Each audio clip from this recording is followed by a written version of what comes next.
So in this video, I'm going to take you behind the scenes for a Police Service of Northern Ireland role play design, and I'm going to show you what most candidates get wrong in the first 30 seconds that will result in them actually failing the role play, no matter how well the rest of it goes.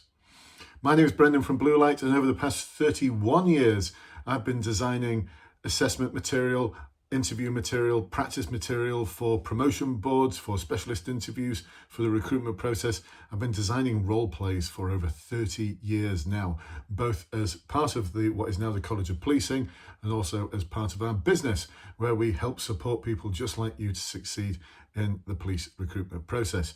So in this video, I'm going to take you behind the scenes. This is our first draft of the Taylor role play. I've got several pages here. I've not even had time to staple them together. There's some awesome stuff here, and I'm going to go deep. I'm going to share with you so many points, so many really interesting things that you just won't have considered as part of your preparation. Actually, if you're applying for the Police Service of Northern Ireland, the application process is still actually open at the time of making this video. You might have not even started to prepare for your role plays. Anyway, we're going to dive deep here. What's the thing that most candidates get wrong in the first 30 seconds? Well, this role play, we're going to call it Taylor. It's based around someone coming into a police station to report that they have been suffering from domestic abuse, domestic violence. But don't think it's going to be as simple as that. So the purpose, the role play scenario assesses candidates' competencies in handling domestic, easy for me to say, domestic abuse reports, aligned with the PSNI's commitment to keeping people safe through policing within the community. The scenario will test multiple competencies from the CVF, and it is also in alignment with PSNI's strategic vision. So we've designed it to ensure that every part of it that you practice and get skilled in is aligned with the CVF and aligned with the PSNI strategic vision. So already we're making sure that it's everything, every part of it is aligned to exactly what you need to demonstrate. So what's the thing that most candidates get wrong in the first 30 seconds? Well, in this role play, you'll be role playing a PSNI police officer. You can't be a PSNI police officer because you're not one yet, so it's a role play. And Alex Taylor will come into the police station. It could be a man or it could be a woman, because we're picking names that are gender neutral. And we have not said anything about the background or culture that they come from. They want to report something because at the community centre they've just attended, a community engagement officer who they were talking to about some troubles at home suggested they come into the police station. They're going to be really nervous. Now, one of the things, the big mistake that people make in doing these role plays is they rush into solutions. So in our model for dealing with role plays, we've got 3 stages before we even consider solutions. The first one is confront. You introduce yourself professionally, you create a safe private environment, you explain the process, set expectations, and you show that you're approachable and you have a professional manner. We've got an exact script for that. It works for any scenario. We just adapt a few of the words. It works for any scenario. Next, we're going to move into the understanding phase. This is where we ask questions. We've actually got, oh my goodness, we've got so many example questions here for you. And what we do is we use 5WH, and we use 5WH in a simple to complex way. So we're asking the simple questions first, after our first big open question, which would be, please can you explain to me exactly what has led to you coming to the police station today? And then we're going to bank away some of the things that they talk about, and we're going to probe them. But before we do that, we're going to ask basic questions like when, where, who is involved. And then we're going to get into the more complex questions. So this system, by the way, changes everything. This system changes everything. It's called CUDSA, stands for confront, understand, and then after you've asked all of those questions, we're going to move into the define and summarize stage. And this is where we get the opportunity to clear up any ambiguities, to demonstrate that we've listened carefully to the individual. And we do all of that and more before we move into the solution phase. Now, we've got a pile of information for you in here about the solution phase. I'm not going to have time to go into it, but after that we go into how we're going to assess and monitor progress, and then what the ideal result would be. So I'm going to share, shall I share with you a little bit more? Oh my goodness, I've got so many pages here. Let's go through all of these pages and share what I can.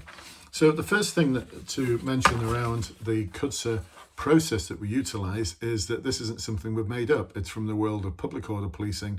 first came across it in 1996 when I was a trainer of probationer police officers, student police officers. I eventually became a trainer of trainers, a trainer of those who assess the trainers, a trainer of those who assess the assessors, and assessed, anyway, it all got complicated. Got involved in a load of national work. That's when I started really geeking out on this kind of thing. Lesson design, assessment centre, material design. This is my thing. This is my happy place. This is why I'm so excited about this. It's the first draft. Tomorrow we'll put our logos on it and everything. But for the moment, it's just scribbly first draft. And I'm so pleased with it as it's going along, because it just, as opposed to you trying to think, right, how am I going to demonstrate each one of the CVFs, each one of the behaviours that they might be assessing me against, and that I'm aware of the PSNI strategic vision. What we do is we make sure that in the CUDSA process, we demonstrate all of those behaviours so you don't have to think about ticking the boxes. Does that make sense? Because as soon as you start trying to think about ticking the boxes, it'll all unravel. It just goes pear-shaped because you just can't remember all of those boxes that need ticking. And it won't work. The assessors will see through you. It just won't work. I know, I've been that assessor. It just doesn't work. So this system changes everything. It seriously does. So, yeah, don't think they're going to come into the police station and just say, hey, oh, you've asked a nice big open question, I'm going to tell you all about it. No, they won't. If the candidate makes a good, we've actually got it here. If the candidate makes a good introduction and explains the process, then they're probably going to say, well, thank you for explaining what's going to happen. And then something like, I'm not sure where to start. If the candidate rushes or is too procedural, they're going to say something like, oh, maybe this was a mistake, or I don't want to cause any trouble, or I'll come back another time. It's okay, I'll come back another time. If the candidate doesn't explain the process at all, they might give them a few rescue tips like, well, how does this work? I've never done anything like this before. Or what's going to happen if I tell you? Or will I find out if I've been here? And seriously, the role players are just going to get right into role. I'm not even half into role there. Because if you can imagine, if you've been suffering from domestic violence for years and you come into a police station for the first time, you're likely to be really, really nervous. Likely to, but not always. Not always. You don't know how people who've been victim of domestic violence are always going to react. So, what else have we got here? We've got so many lines for the role players.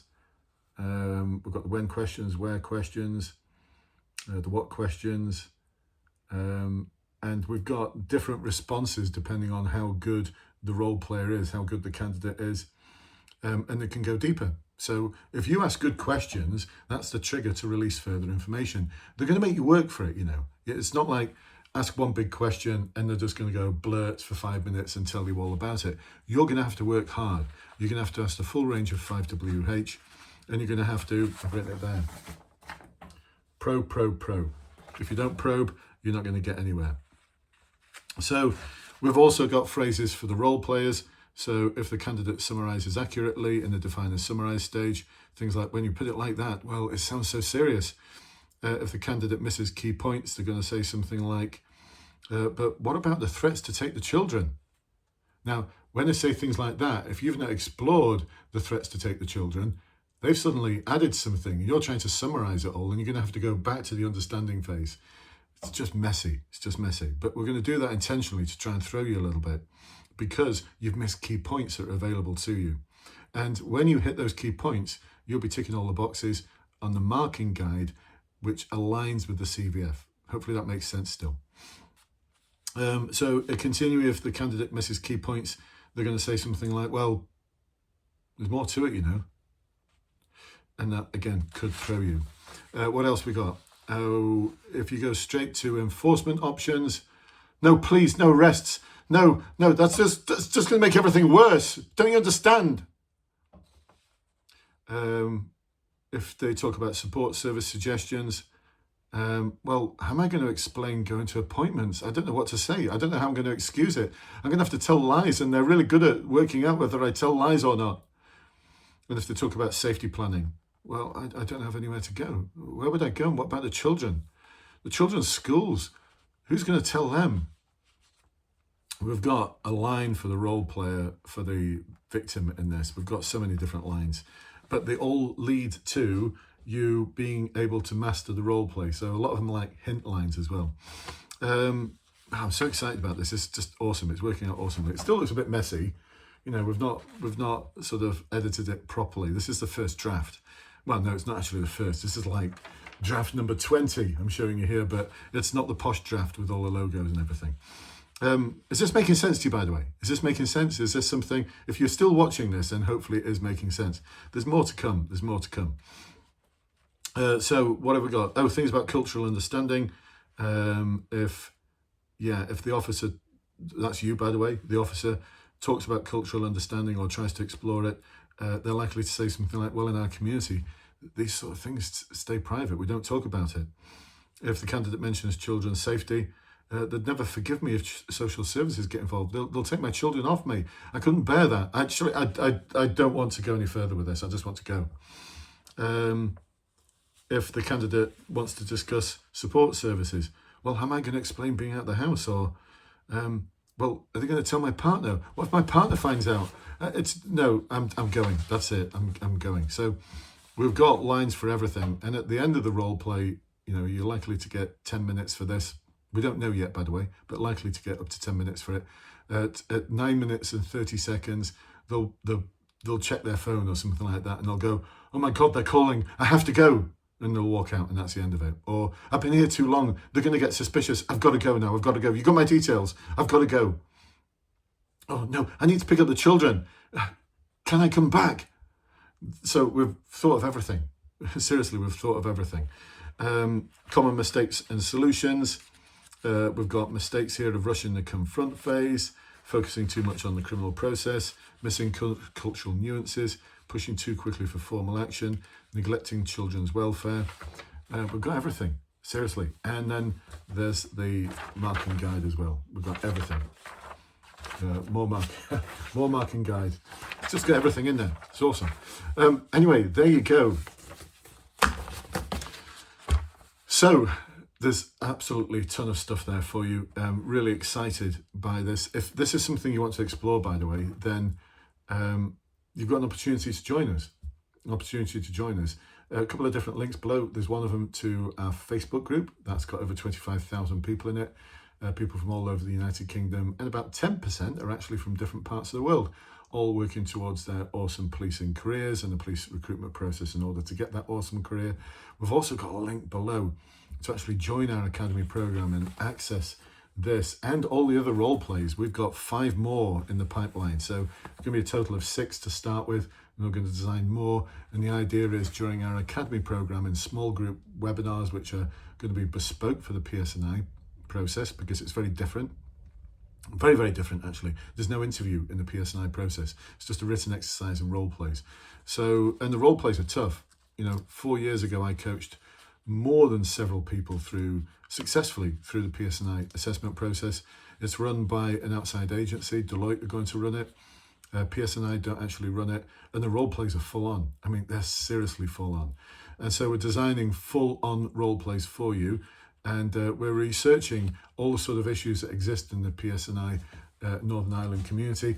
Actually, one of our coaches is a retired senior officer from the PSNI. So we've got a really good inside track into the sort of things that the role plays are going to be about. And we're busy designing them at the moment. I've got several more of these with lots of scribble on them. So excited. Next couple of days, we're going to be practicing. We've already got a few people in our academy already who are PSNI candidates. I'm so looking forward to working with them. I think I might actually run some of those webinars myself as opposed to the rest of the team. So there you go. You've got the links below. Come and join us. If you have any questions, put something in the comments. We'll get back in touch with you. I hope you got something out of this video. You might need to watch it again because I know I went through it really, really quickly. But awesome stuff. Look forward to seeing you on some of the practice webinars, ensuring that we provide you with everything you need to get that pass. Oh, by the way, it's not just enough to get a pass. PSNI operate a merit scheme. So the top scoring candidates get in first, the lower scoring candidates who still pass get in last or not at all. We know actually there's about 1,000 people who are still in the merit pool from the last time they recruited 4 years ago. So I'm not quite sure what's going to happen to them. Anyway, I've not got the answer to that question. I'll catch up with you soon. Take care. Bye-bye for now.